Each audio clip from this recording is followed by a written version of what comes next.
to get max FPS is actually so important for you, and in this video I'm gonna focus on 3 things you have to do it.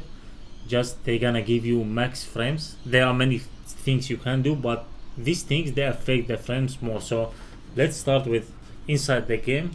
In option, go to graphics, make sure your texture resolution is normal and texture filter it's normal.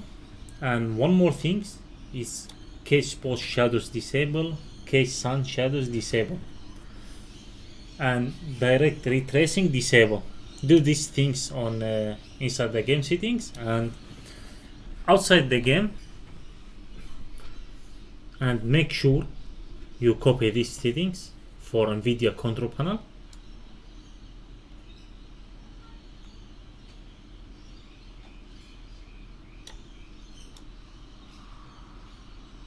So third things, go type here to search and power sleep settings, then additional power settings.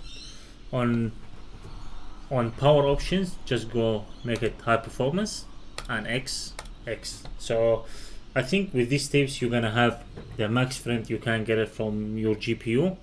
Please, if you like the video and the video help you, hit like button and subscribe the channel. Much appreciated for your support. See you in next video.